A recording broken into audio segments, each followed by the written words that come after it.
Parker asks, what is the money guy advice for starting your own business? I'm 23 years old, married with a baby on step 5 of FOO. I work a W-2, but don't see fulfillment in my career for the next 40 years. What would your advice be to him if he's thinking about entrepreneurship or what might be next for him? 23 years old. 23 years married with a baby. Yep, step 5 of the FOO.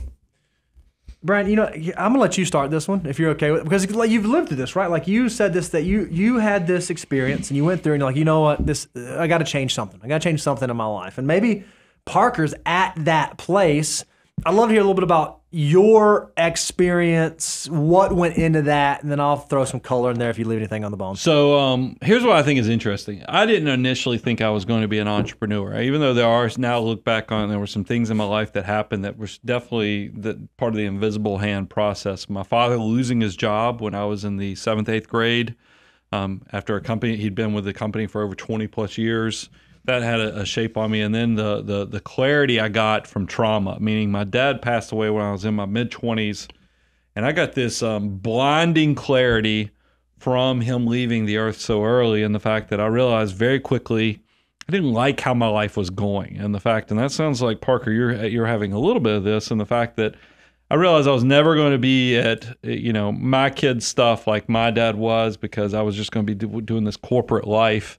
And that just didn't seem, in that moment of clarity, like the path that I wanted to go. Nothing wrong with my employers. I worked with great companies, but it just wasn't the way I wanted to go about doing it. So I started working on a plan, Parker. This is do not let the passion, do not let the excitement get you to such a frenzy that you skip all the steps, because there are some key steps. First thing, what is going to be your viable business? Don't think just because I want to be an entrepreneur. A lot of people want to be an entrepreneur. Unfortunately, not many get to stay in that entrepreneur status because there's a high failure rate. So you first got to figure out what is the thing that people will gladly come to you to give you money for the service or the product. And then actually a year from now, 2 years, 3 years from now, they might come back for more.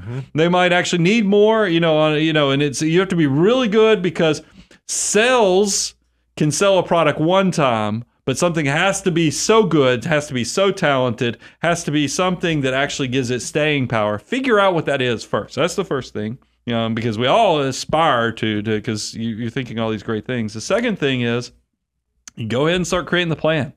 The first part of this is liquidity. Cash is going to be the lifeblood for your success, because it's going to take 3 years no matter what you want to do. So if you can't figure out first, this is in two fronts. You got to figure out how you get your living expenses down as small as possible. Live a minimalist life to figure out what your family can live off of as small as possible.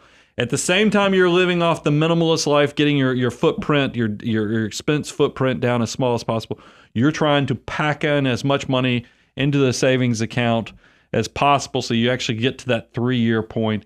And then that leads to the third thing, the 3D plan. You know what the 3D plan is? I've talked about it on a bunch of shows. This is where you create essentially your own life plan, business plan for the 3 ways that this scenario could go. The first, let's go with the optimistic, the dream plan. This is, you're going to be so wealthy, so successful. Make sure you do that. That one's fun. That one's motivating. It's energizing. Then next, I want you to do the down-to-earth plan. This is what you think will happen. It's going to have some obstacles. You're going to have some struggles. Maybe getting clients or coming up with the product is not going to be perfect. So you're going to put some obstacles built into it, but it's going to work out because this is what you think is going to happen. Then put that doo-doo plan in. There's a reason we call it the doo-doo plan, is because, man, things have gone ugly. It stinks. It smells. It's horrible for you and your family. But it's better to address that in theory or in planning versus in reality, so you can actually figure out, hey, if I do this and it's a complete poop show, will I survive? I mean, because that's the thing, is you want to go ahead and address that. And if you can do that homework, I think you'll be much more likely to be successful, Parker, and actually build the life you want. Hot take coming. Everybody buckle up, get ready. You may not have to go the entrepreneurship route. You may not have to go out on your own and hang a shingle and do it by yourself. I'd argue, Parker, at 23, you're still young, you got a family, you need to be able to support them. Going from whatever you're making now to zero is scary. It's scary. It's an uncomfortable proposition for sure. Might there be other opportunities where you could go pursue an entrepreneur type opportunity? Might there be some sort of small business, or I don't know what vocation, but like a single man shop? You say, you know what, I can go in and I can bring some youthful, vibrant, lively blood here, and I don't have to build something new. I can take something that's already amazing and I can help make it better. I can help take it to the next level. I can help move it along. So that way, what you're doing is you still get after time, you still get the benefits of entrepreneurship if it ends up turning into that, but you have some of the safety net that maybe is necessary for a young person with a young family and people depending on them.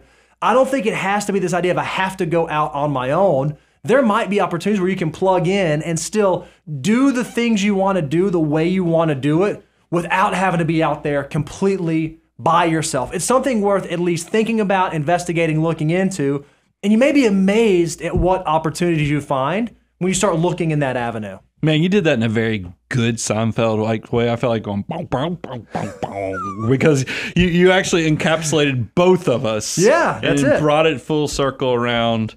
Really cool, because it is true. You did create an entrepreneur opportunity. I mean, I think I shared when Bo started working for me was the year that Netflix started doing streaming, or was it a few months right after? When he looked at my growth goals, he was like, how many clients did you pick up last year? I mean, I think Bo has been the fire. So I want to give him, I think that he did create an entrepreneur opportunity.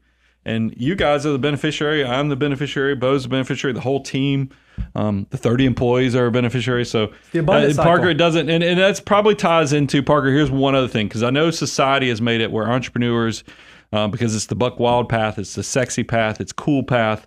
Make sure, and this is, I kind of alluded to this, you got the 10,000 hours in somewhere, or some skill set that makes you so unique that it's going to sell itself, that it's going to be something so valuable that people will come back.